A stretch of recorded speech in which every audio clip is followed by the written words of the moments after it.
Hi, my name is Ben and I like to talk about video games. Today I'm going to be reviewing The Almost Gone. The Almost Gone is a point-and-click adventure game where you solve puzzles in order to uncover the mystery behind what happened to the protagonist of the game and the protagonist's past.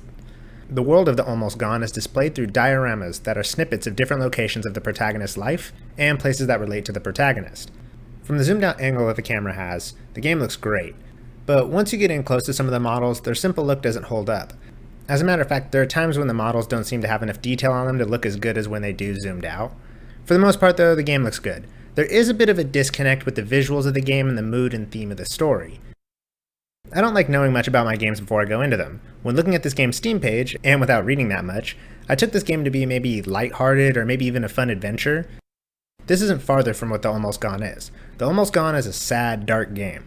There are some mature themes here, and The Almost Gone tells a more grown-up story than what might be on display from the visuals at first glance.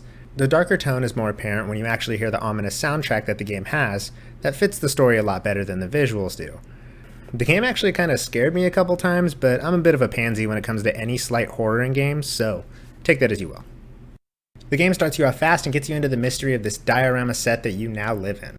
The Almost Gone doesn't tell you everything about its story up front. It leaves you with the task of solving the puzzle of the story yourself. The mystery of the story is the most intriguing part of the game and will keep you hooked for its duration. That being said, the story can be vague and I feel left up to interpretation. If someone were to miss a few details of the story, they might come up with a different interpretation of what aspects in the game meant. This may not come together in a satisfying way for everyone. The game gives you a mystery you want to solve, but makes you solve other mysteries first to get to the main one. The game also has a slight problem of telling you the story rather than showing you its story. There are many times where you could start to piece together bits of what the dev wants you to know just by looking at the diorama.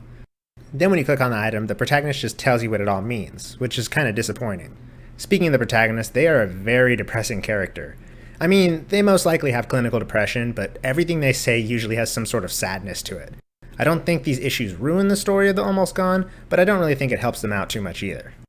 As for the gameplay of the game, well, you're going to be pointing and clicking to solve puzzles. You don't need more than a mouse to play this game, which is good. I do wish there were hotkeys or some sort of controller support to help me with traveling around in the game and switching perspectives. Perspective is a big deal in this game. Looking at the diorama from different viewpoints and rotating objects is necessary.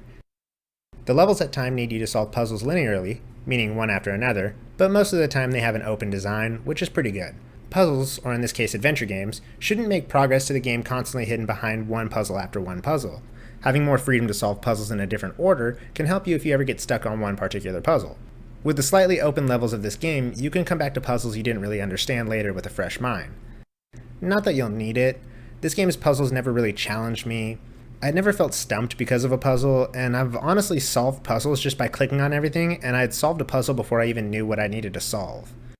I don't think the puzzles were meant to be difficult in this game, seeing as how there's a link to a walkthrough in every level of the game's start menu. The game can also give you some generous hints. Still, when the game pretty much only has 3 parts to it, story, visuals, and puzzles, having one of those parts be kinda lackluster is a big miss for this game. I don't think there's much replay value to the game outside of trying to experience the story again. Solving puzzles in the game isn't that challenging, but you might find that you want to solve the story of the game again. Replay value of the game is worth mentioning because the game is fairly short, maybe up to a few hours, and that's if you take your time with it. Still, I enjoyed my time with the game. I don't think the game is for everyone, but I would say that I enjoyed spending my afternoon with it. The Almost Gone goes for about $15, but is currently at the time of this review around $12.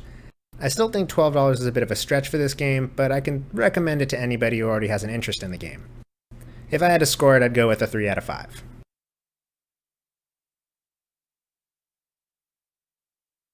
If you've played the game and you want to discuss the story, feel free to leave a comment and I wouldn't mind chatting about the game.